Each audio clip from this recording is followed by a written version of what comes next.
desarrollamos parcialmente la crisis que hay, perdón, en Haití.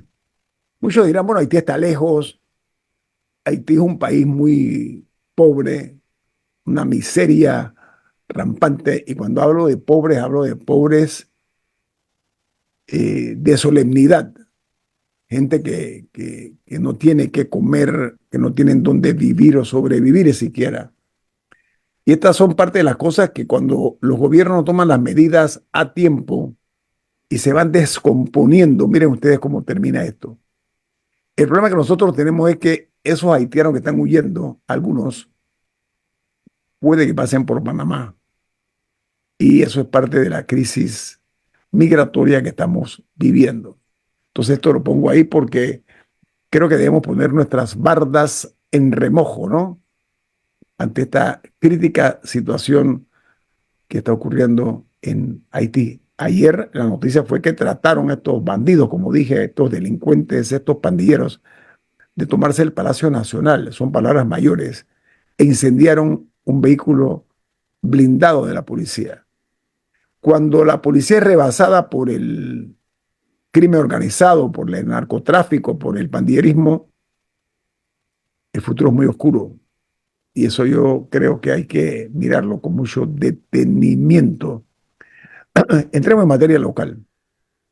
El tablero político panameño está actualmente siendo estremecido por una serie de situaciones que se están presentando.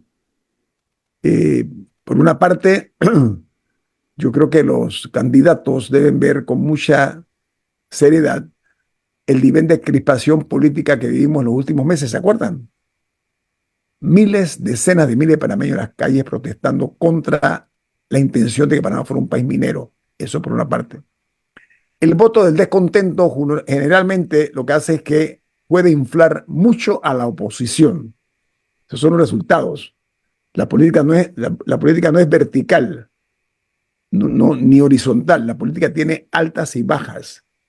Entonces, hay la preocupación de que la magnitud de la fractura interna que hay en algunos partidos hace difícil predecir qué es lo que va a pasar. Esa adivinanza difícil de poder pegar, como se dice popularmente. Y la otra, que apostar, como dicen algunos, no hay manera que el PRD pueda perder, porque el PRD tiene 700.000 y tantos inscritos.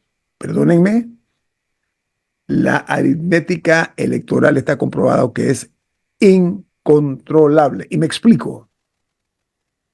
Esos 700.000 y tantos, 600.000 que están inscritos en el PRD, no evitaron que este partido, que es el más grande del país y tal vez el mejor organizado, caminara por el desierto de la oposición durante una década, 10 años. 10 años, como dicen aquí en Panamá, fuera de la papa. ¿Y saben qué?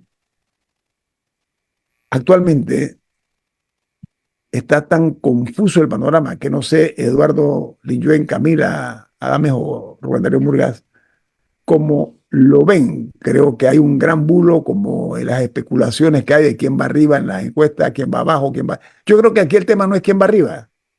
Evidentemente que es José Raúl Mulino, con el respaldo detrás de uno de los políticos más habilidosos de este país, que es Ricardo Martinelli. En juicio, creo que el partido, me parece, los jugadores que hay que mirar con detenimiento es quienes van de 2, 3 y 4, a mi juicio. Hoy, no sé si mañana, no sé, Eduardo, Camila y Rubén, ¿qué tienen que decir al respecto? No, yo creo que el análisis de la prensa cuando publica la encuesta de hoy es muy interesante porque los números se repiten del mes pasado a este. Entonces uno dirá, bueno, en 30 días, con todos los mensajes que se han dado, el propio Mulino con Ricardo Martinelli hablando de Shenzhen, no sé si ese es dentro de la jerga natural de José Raúl Mulino decirlo, pero La tita. sí, hablando de Shenzhen, usa el término Shenzhen, Eh, sale Rómulo Rú hablando de un pedazo de carne que cuesta 50 palos y un caviar que cuesta 50 palos y que no paga ITBMS y que la toalla sanitaria sí. Eh, Martín Torrijos con también su mensaje y lo que hay en las campañas junto a su candidato a alcalde o lo que camina, etcétera, y Lombana con su discurso. Vamos, en un mes no pasó nada. Yo creo que ese es un detalle interesante. Entonces, considerando que no pasaba nada en un mes, que era el segundo mes de campaña, y que queda solamente un mes, yo me imagino que aquí vendrá una jugada arriesgada de alguno de los estos tres candidatos que están en el pelotón, digámoslo así, para tratar de despegarse. En el póker a eso llaman all-in, que es jugarte todas tus fichas en una sola mano, a ver qué pasa. Puedes ganar mucho como puedes perder mucho. Y esa es la cautela que tienen los tres candidatos, que a lo mejor están esperando la jugada del otro, porque si esa jugada le sale mal, ese caudal político rebota y me quedaría a mí. Pero ¿hasta cuándo van a esperar para esa jugada? Es decir, lo usual es que la carrera se polarice entre dos. Ya sabemos que uno de los dos es J.R. Molino.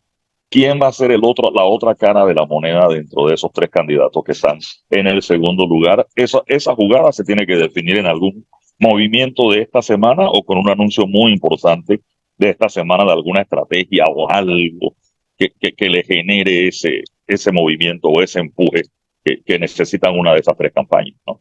A mi juicio, el tiempo se está agotando. Sospecho que en hípica se llama la recta final, ¿no? Creo que así le llaman, ¿no? Ok, ya estamos en la recta final. Ahora, estamos observando que la campaña está volcada no sobre las virtudes, sino sobre los defectos de los candidatos. Yo creo que esa es parte de la situación. Hay un test acerca de la percepción de debilidad de algunos y dónde están las fortalezas.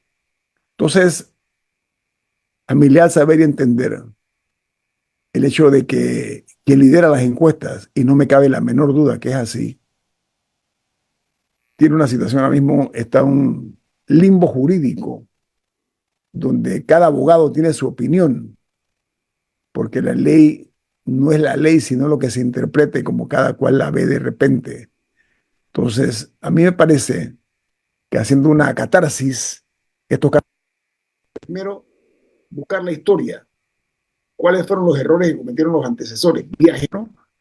Cuando Ricardo Martinelli designa a su esposa, recuerda, ¿no? El señor Arias, ¿cómo se llama? Su nombre es José Domingo Arias, creo que es, ¿no? Así es. Iba encabezando la encuesta, ustedes recuerdan, ¿no? Esto es fácil de recordación, ¿no?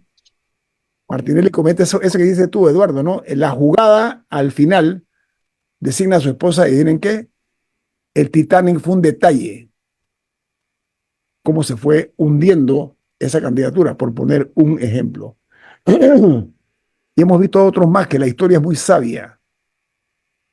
Lo que pasa es que en ese pelotón, estoy parafraseando a Eduardo, en ese pelotón hay realmente una situación donde no creo que haya mucho espacio para sorpresas, a menos que haya una jugada genial, Camila y Eduardo y Rubén, no sé, o sea, tiene que darse algo heroico, me parece. Creo que no es fácil.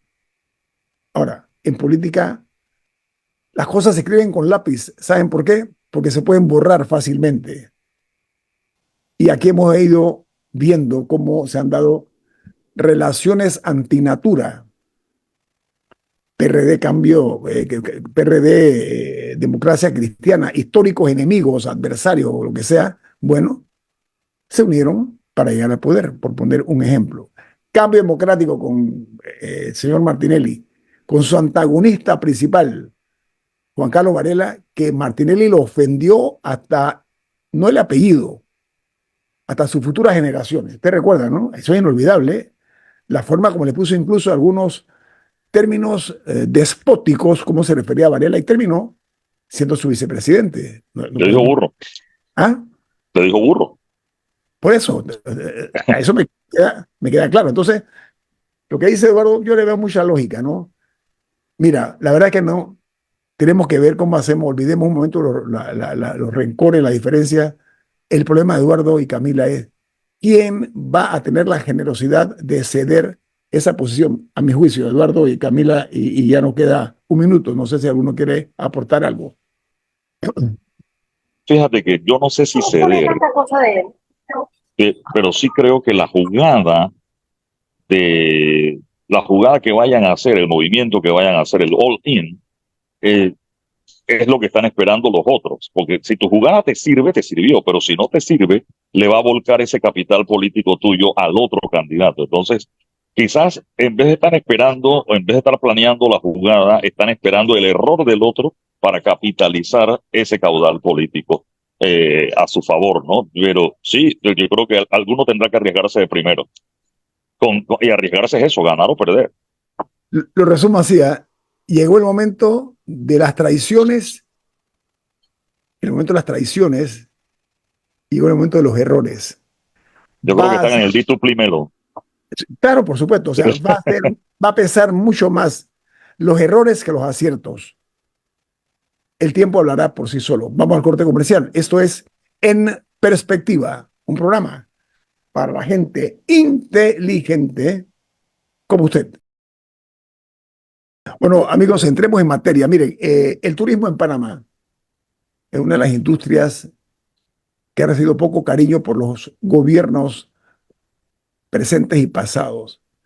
El potencial de Panamá en materia de turismo es incalculable, pero inexorablemente hemos visto que se le da más prioridades a otros temas y no miramos lo que la madre natura nos ha regalado, que es un país con una serie de privilegios, una naturaleza que es envidiable. Bueno, tenemos todas las condiciones para ser una potencia en materia de turismo. Sin embargo, la falta de atención de la clase política gobernante nos tiene una situación, si no precaria, bastante cercana a la precariedad.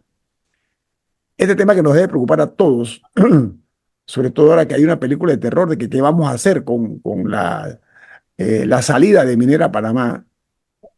Bueno, aquí tenemos una solución, el turismo.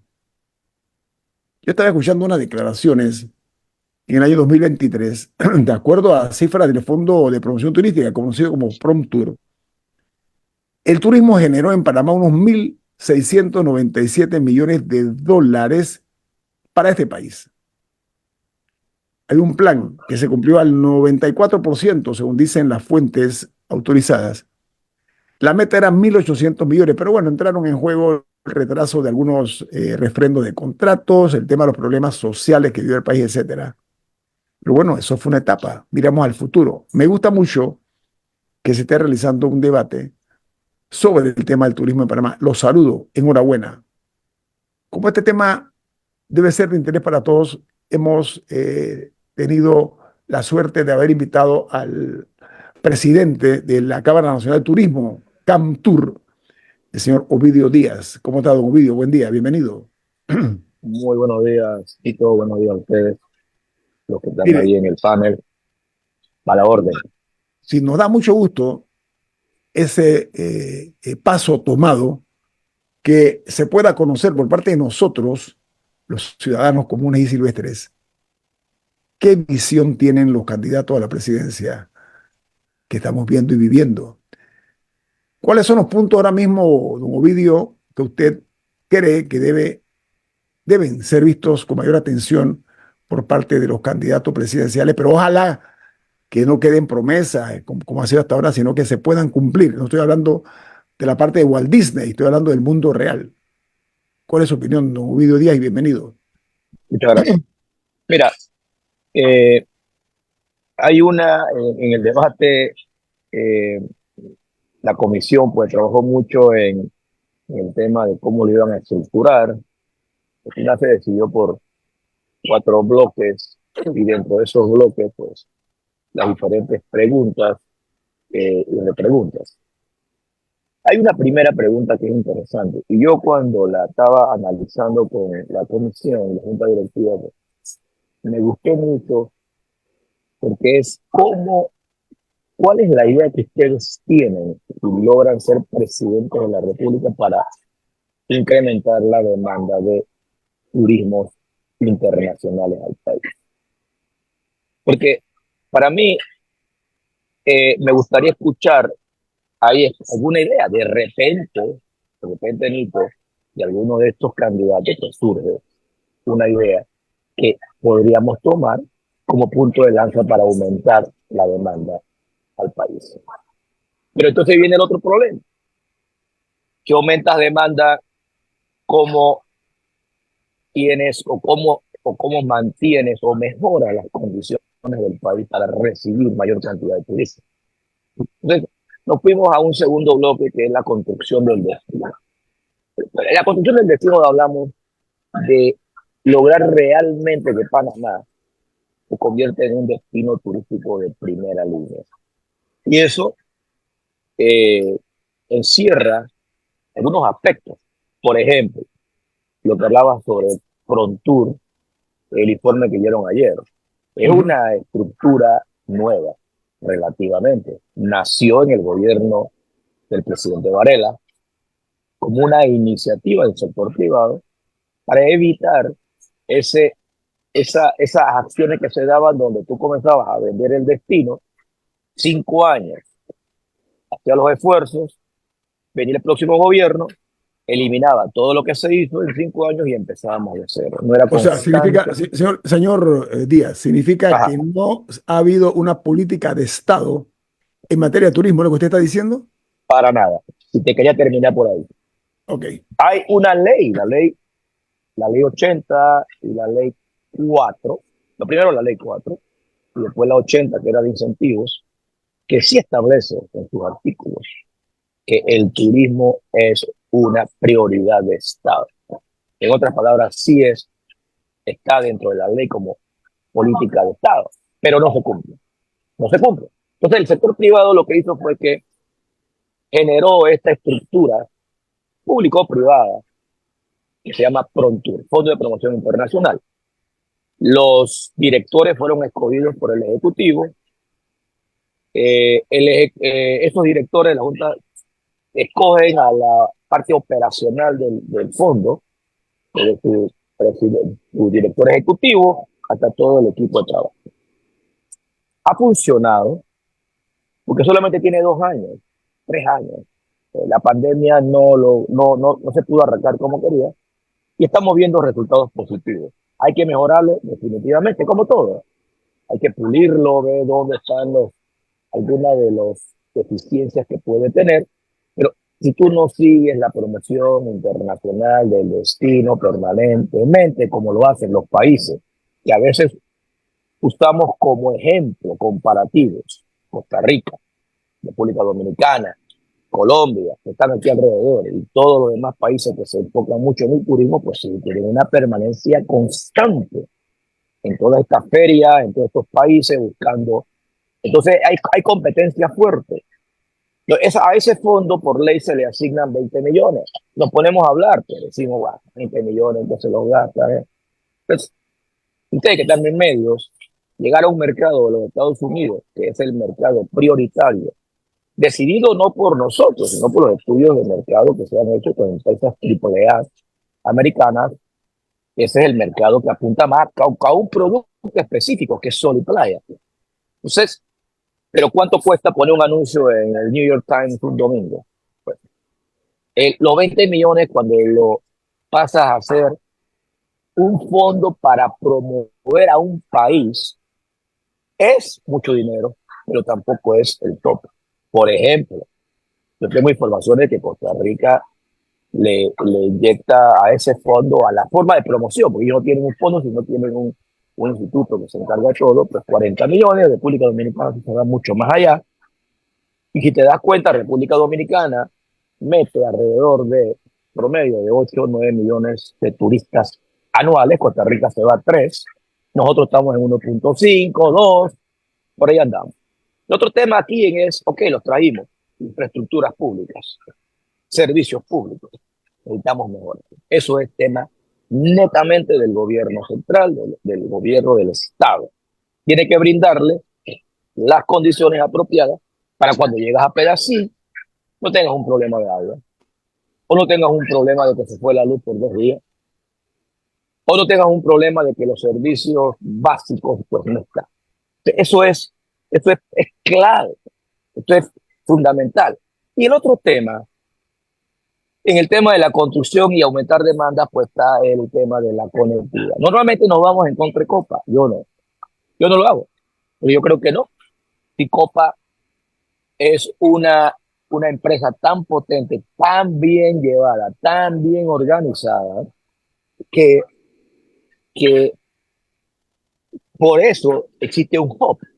O sea, muchas de estas aerolíneas que vienen de Europa, la mayoría de sus pasajeros, el destino final no es Panamá. Y eso no es una culpa de Copa, es una culpa nuestra, de que nosotros no hemos ido a posesionarnos realmente en estos mercados para que ese avión que venga lleno, destino Panamá. En la parte interna del continente americano, donde Copa tiene gran conectividad, Estados Unidos, pues decimos que los pasajes están altos. Sí, ¿ok? Pero es que el negocio de ellos no es destino Panamá. Y a nosotros lo que nos ha faltado, Nito, y hablaste de mi papá cuando era maderero, comenzó hace 70 años en profesión, 80, penetraban con los caminos de penetración, ¿no? Y se iban a las montañas porque tenían que buscar los árboles que económicamente dieran el resultado positivo. No podías ir a tumbar montañas, eso era un costo horroroso. Pero ¿quién se iba detrás? El ganadero. Y colonizaba esa área.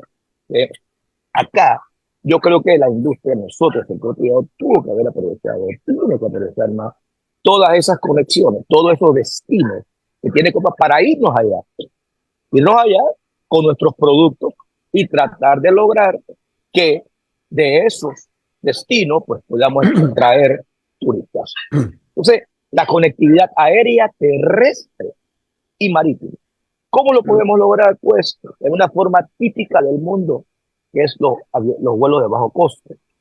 No tenemos en Panamá una oferta de esa naturaleza, pero sí tenemos algunas condiciones interesantes, aeropuertos secundarios, que es donde operan estas aerolíneas, y los costos son mucho más bajos. Entonces, ahí tenemos que profundizar mucho. Traer más aerolíneas, porque al traer más aerolíneas, aumentas la competencia y entonces ahí puedes regular entonces los precios de los pasajes. Sí, señor Díaz, yo quiero ser propositivo, ¿sí?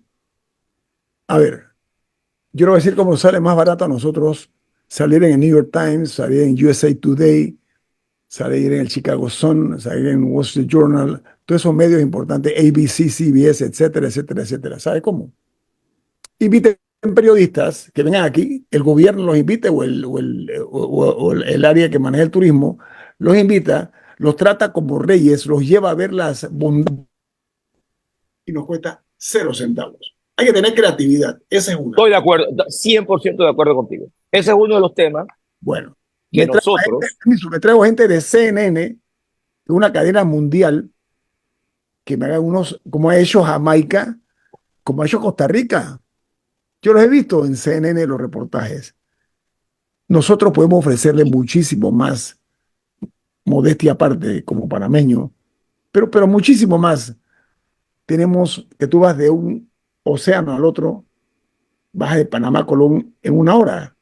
Estás en el Atlántico, como dijeron unos españoles hace muchos años, que vinieron a Panamá, los de Televisión Española, no podían creerlo, que se tomaron un café en el Atlántico y 1 hora después estaban tomándose un té en el Pacífico o a la inversa. No hemos entendido todavía lo que la Madre Natura nos regaló, lo que Dios nos Ahora, proveyó. el problema, Guillermo, que lo intentamos es que después lo hacemos y resulta que te va a tomar 8 horas porque una nega te cerró la autopista. Ajá. Entonces, vamos, o sea, yo entiendo, y lo hemos hablado, yo no, y quería irme al tema de la plata, Ovidio, porque, a ver, yo recuerdo desde que yo era niño, mi abuelo en el hotel, cada pasajero o pues, cada huésped que se quedaba en el hotel, 10% iba para el IPAT en ese entonces. O sea, todo huésped de hotel tiene que pagar un impuesto del 10% de turismo. Caso de Pedací, que tiene hoteles pequeños, pero tiene hoteles, ¿cuánto de eso realmente, por ejemplo, regresa a Pedací? Específicamente para los temas de infraestructura. O sea, Pedací en un momento de temporada alta, un fin de semana, se llena y el agua colapsa. Y la electricidad fluctúa. Y hay una serie de temas, como tú bien mencionas, estará en el tapete del debate de hoy, que son los temas de infraestructura. Y aunque nos traigamos las aerolíneas, esas low cost que tú mencionas van a tener que llegar a Río Hato, porque si es para Howard o Panamá, el domingo en la tarde no llegan. O sea, el que se fue para Pedací, el que se fue para Coronado, no llega al aeropuerto un domingo por la tarde para regresarse, que es una fecha normal de retorno de turistas en todo el mundo, para la gente ya trabaja lunes. En Panamá es un problema regresar el domingo del interior. Totalmente. Eso que tú dices, eso es parte del problema, la infraestructura nuestra. Miren, ya tengo que ir a un corte, bueno, vamos al corte comercial. Viene más. Esto es En Perspectiva, un programa para la gente inteligente como usted. Ovidio Díaz, que es el presidente de la Cámara Nacional de Turismo, CAMTUR, nos distingue con su participación esta mañana aquí en este programa En Perspectiva. Ovidio, hablemos de la poca iniciativa y sobre todo la creatividad de quienes gobiernan este país o que han gobernado en los últimos años. Me explico. Aquí se gastó una millonada en un aeropuerto en Ribato. Una pista que se utilizó por años por los Estados Unidos de América para propósitos militares, que estratégicamente está muy bien ubicado, casi que en un punto donde están no únicamente las playas, sino ciudades importantes del interior de la República. Ese aeropuerto, un aeropuerto bastante bien hecho, se utiliza para dos cosas. Una, para carreras de automóviles cuando se da este tipo de eventos, y la otra, para traer vuelos charter. Ha faltado iniciativa de darle un uso adecuado a esa inversión del Estado, que es dinero nuestro por una parte. Lo otro insensato, a mi gusto, es, vía ejemplo, cuando hablamos de infraestructura. No estoy hablando de edificios, de hoteles, no. Esta es la infraestructura vial. El Valle, un sitio privilegiado. La carretera del Valle es una basura. En una vía altamente peligrosa, con un problema topográfico muy delicado, usted tiene el problema de que cae un hueco, sí, y en otro también. ¿Cómo es posible que aquí no sea invertido para mejorar las condiciones de esa carretera a El Valle, que es un paraíso, El Valle? Por poner un ejemplo. Y ni hablar de las playas del interior de la República. Ni hablar de eso. Entonces, las montañas que tenemos nosotros. Felizmente en Chiriquí se han mejorado las carreteras y yo saludo ese tipo de cosas. Pero ¿hasta dónde nosotros estamos siendo testigos silenciosos de ver cómo, no voy a hablar de Costa Rica hace rato nos rebasó, con menos recursos que nosotros, hay que decirlo? El Salvador, lo que está haciendo el presidente Bukele, me gusta o no, ha desarrollado lo que llaman la industria del surf. Oye, si Panamá tiene unas playas que son espectaculares para practicar el surf. Sí. Pero es que los grandes intereses económicos de este país a algunos no les interesa y en consecuencia vemos que no hay desarrollo. Vamos a ver lo siguiente. ¿Cómo se hace para que Panamá logre tener la visita de 3 millones de turistas o de visitantes aquí para poder decir que podemos nosotros contar con una solidez económica en ese sentido, señor Díaz? Continuar sin parar, sin demora, sin nada. Tiene que seguir promoviendo el país. Y eso, la cultura de Prontour, con las mejoras que hay que hacerle, si no se hace alguna, pues eso no puede parar. Y eso, en vez de disminuirle un presupuesto, como acaba de pasar, que de los 20 millones nomás le dieron 10, fue una pelea, al revés.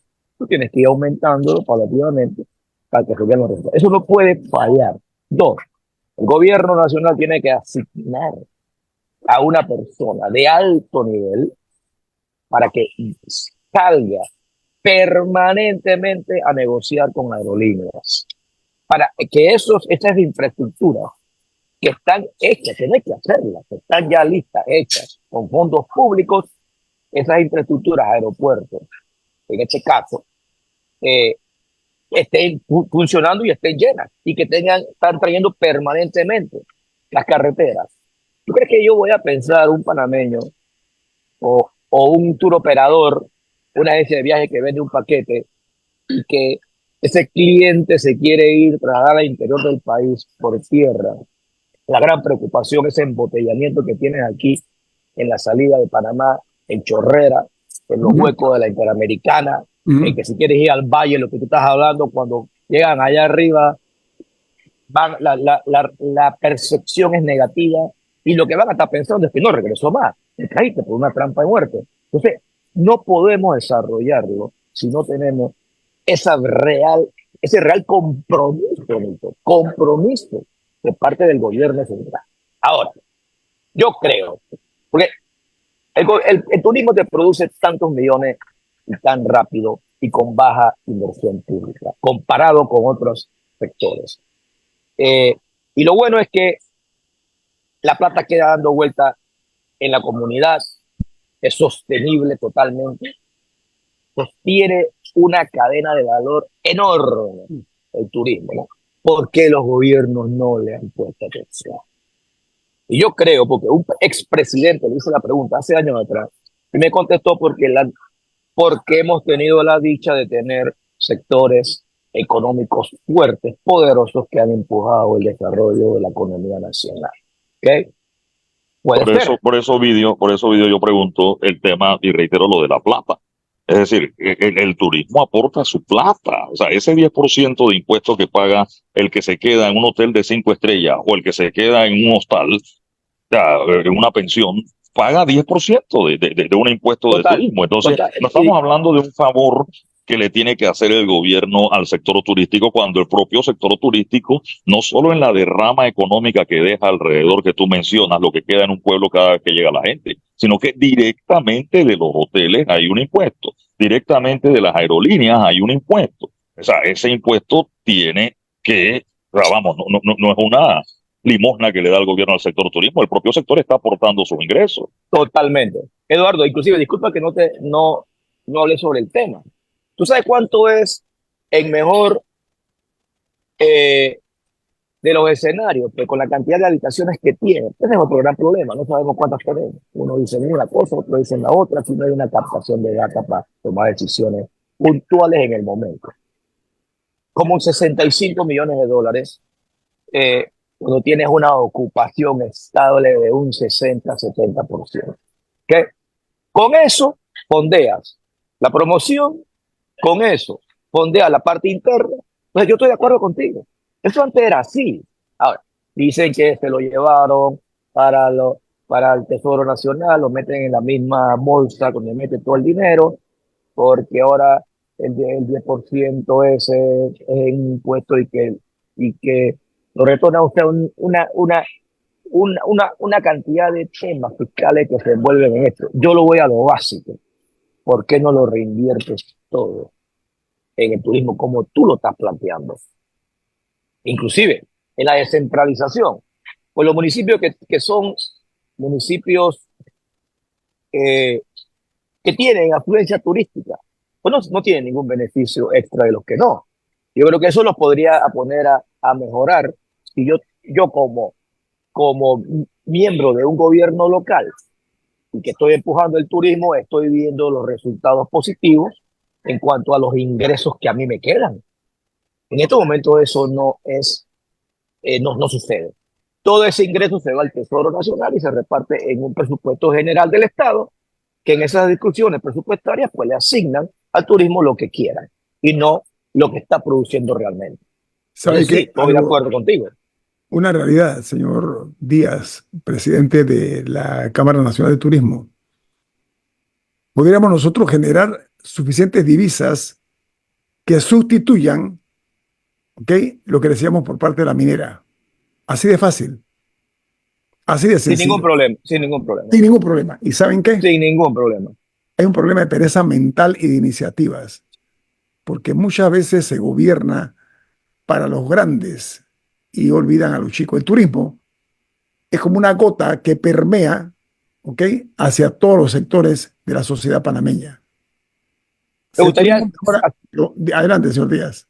no, me gustaría ese tema que habla, entre uno de los puntos que está en creo que Tenemos está 2 minutos, 2 minutos, ok, don Bodeo. ok, en el bloque 3, creo que. Porque acaba de decir algo que es importante. ¿Cómo tú puedes hacer que los pequeños chico y mediano empresario de turismo crezca? No hay manera. Tú vas a un banco, que es uno de los temas que yo vengo planteando. Tú vas a un banco del Estado privado y te vas aquí a Costa del Este. Tú te encuentras un oficial que es un experto en el crédito agropecuario. toda la banca.